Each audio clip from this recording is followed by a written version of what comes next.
అటువంటి ఆ చిద్రూపం దృశ్య జగత్తు కాదు, మళ్ళీ కనిపిస్తూ ఉన్నటువంటి జగత్తు అనుకుంటారో అది కనిపించదు. మీకు రవ్వ కనిపిస్తోంది, వృక్షాలు రవ్వ కనిపిస్తోంది, వృక్షాల పిండి కనిపిస్తోంది, కానీ అందులో ఉన్న జిగురు నాకు ఇచ్చి మీ పిండి మీరు తీసేసుకోండి.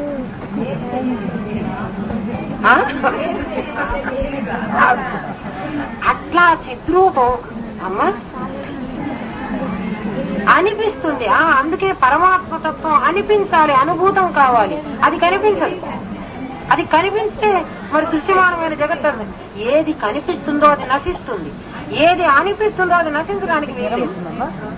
తత్వం అనిపించాలి, కనిపించకూడదు. కనిపిస్తే ఏముంది, కనిపించడానికి దృశ్యం నశితి అని పోతున్నది కదా. ఇది అనిపించాలి.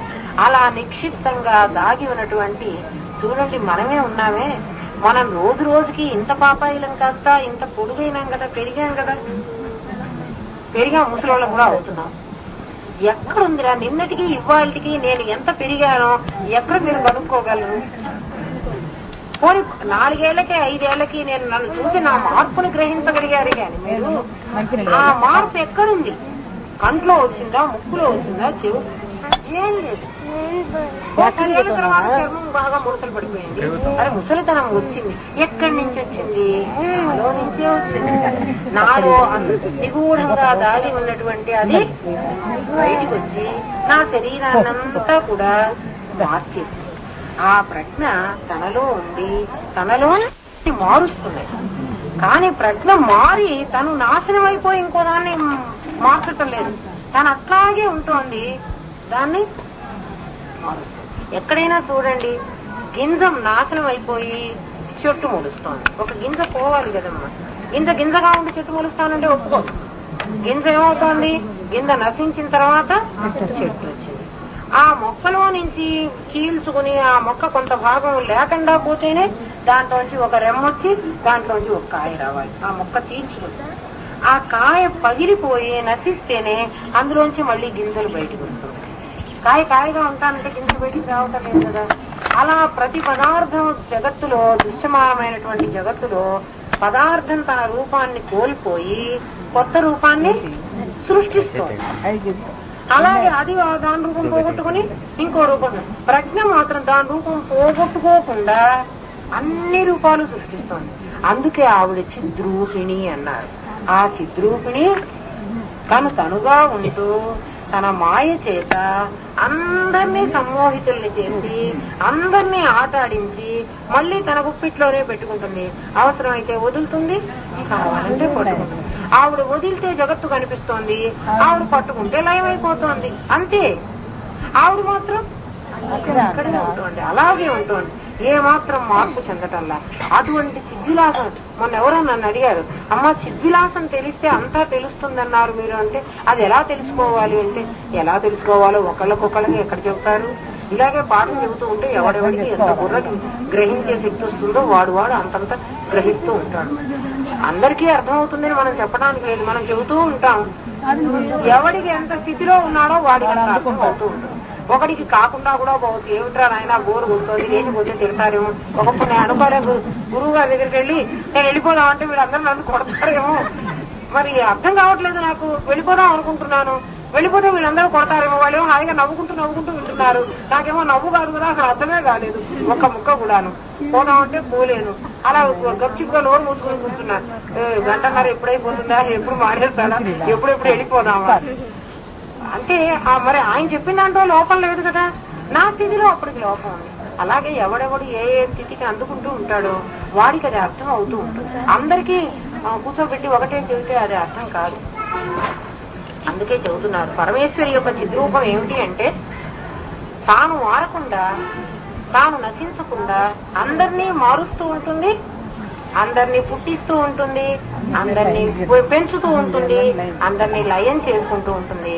పుట్టించానని సంతోషము లేదు, పెంచుతున్నాననేటువంటి బాధ్యత లేదు, అందరినీ నా చంపేసుకున్నానే, మింగేశానే, తిన్నానే అన్నటువంటి దుఃఖము లేదు. అలా దుఃఖం ఉంటే ఆవిడ ఇన్ని రైళ్లు కూలగొడుతుందా, ఇన్ని విమానాలు కూలబడుతుందా, ఇంత ఉప్పెనలు రప్పిస్తుందా, ఇంతమందిని గబగబా మింగేస్తుందా? మింగేస్తే నష్టమే ఉంది, రేపు మళ్ళీ పుట్టిస్తోంది కదా. వదిలేస్తే వీళ్ళందరూ పుట్టిపోతున్నారు, లాగేసుకుంటే వీళ్ళందరూ లయమైపోతున్నారు. అలా ప్రళయం వస్తోంది, మళ్ళీ పునః సృష్టి ప్రారంభం అవుతోంది. తను మాత్రం అలాగే ఆనందంగా ఉంది. దాన్ని గురుదేవులు ఎలా చెబుతారంటే, సినిమాలో ఒక ఆపరేటర్ ఉంటారట సినిమా హాల్లో. వాడు అక్కడ కూర్చుని ఆ రీళ్లు తిప్పుతూ ఉంటారట. ఈ సినిమా అయిపోయింది, చూసేవాళ్ళు వేరే వాళ్ళే కానీ వాడు మాత్రం వాడే. ఆ సినిమా మళ్ళీ మొదటి నుంచి తీసుకొచ్చి మళ్ళీ తిప్పుతూ ఉన్నాడు. వాడికి ఇష్టం అయితే సినిమా చూస్తాడు, లేకపోతే హాయిగా కుర్చీలో ఉంటాడు. తిప్పేపని మాత్రం చేస్తూనే ఉంటాడు. వాడు ఈశ్వరుడు. మీరు ఎక్కడికి వెళ్ళినా మీకు తప్పని తెలుస్తుంది. మీరు సినిమా హాల్కి వెళ్ళండి, ఎక్కడికన్నా పోండి, నాకు అభ్యంతరం లేదు. గురువు గారు అలాగే అనేవాడు. మీరు ఎక్కడికైనా వెళ్ళి మీరు తెలుసుకురండి, అక్కడ మీకు ఏం తెలిసిందో నాకు చెప్పండి. మీరేమో నాకు చెప్పకుండా నన్నే చెప్పమంటారు. ఆ సినిమా హాల్లో ఉన్న ఆపరేటర్ ఎలాగైతే అవన్నీ నడుపుతూ ఉండి తాను అవసరమైతే చూస్తాడు, అక్కర్లేదు చూడొద్దంటే వాడేం చూడడు. కానీ చూసేవాళ్ళు మాత్రం బ్యాచులు మారుతూనే ఉన్నారు. ఆ రీలు మారటం లేదు, ఆ చూపించేవాడు మారటం లేదు, వాడికి చూపించాలన్న ఇంట్రెస్ట్ లేదు, వాడి డ్యూటీ వాడు చేస్తున్నాడు. ఒక సినిమా కూడా వాడు ఆ కన్నంలోంచి చూడొచ్చు కదా, చూడడు. అవసరమైతే ఎప్పుడైనా చూడాలనుకుంటే వాడు చూడవచ్చు, అక్కర్లేదు అనుకుంటే వాడు మానేయచ్చు. ఆ సినిమా అంతా అయిపోయింది అన్నటువంటి మనకేమో చిన్నపిల్లలకైతే అయ్యో సినిమా అయిపోయిందా అని ఏడుస్తారు. వాడి సినిమా అయిపోయిందన్న బాధ లేదు, సినిమా మొదలైందన్న బాధ లేదు, అది మధ్యలో ఉన్నా బాధ లేదు, సినిమా బాగున్నా బాధ లేదు, బాగలేకపోయినా బాధ లేదు. బాగున్నా బాగలేకపోయినా బాధ ఎవరికి? మనకి. జగత్తు బాగుంది బాగాలేదని మనమే కదా మాట్లాడుకుంటాం, వాడే మాట్లాడాలి. వాడికి అవసరం కూడా లేదు, మనమే నిశ్చయించుకుంటున్నాం. వాడు అలా సినిమా రీల్ తిరుగుతూ ఉంటాడు. అలా చిద్రూపిణి అయినటువంటి పరమేశ్వరి జగత్తు సృష్టి లయము చేస్తూ ఉన్నప్పటికీ ఆవిడికి సృష్టి చేశానన్న ఆనందము లేదు, లయం చేశానన్న దుఃఖము లేదు. ఎందుకంటే ఆ పదార్థం ఏమీ మారటం లేదు, మాసిపోవటం లేదు, నశించటం లేదు. పదార్థం అందులోనే ఉంటోంది. అవసరమైతే జగద్రూపంగా పరిణమిస్తోంది, అవసరం లేకపోతే పరమాత్మగానే ఉంటోంది.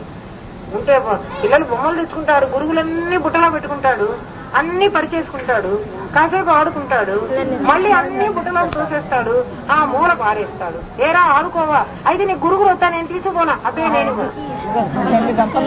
నాకు కావాలి. ఇప్పుడు ఆడుకోడు. ఎప్పుడు ఆడుకుంటావు? నా ఇష్టం వచ్చినప్పుడు ఆడుకుంటా. రేపు కాదు, నా ఇష్టం వచ్చినప్పుడు ఆడుకుంటా.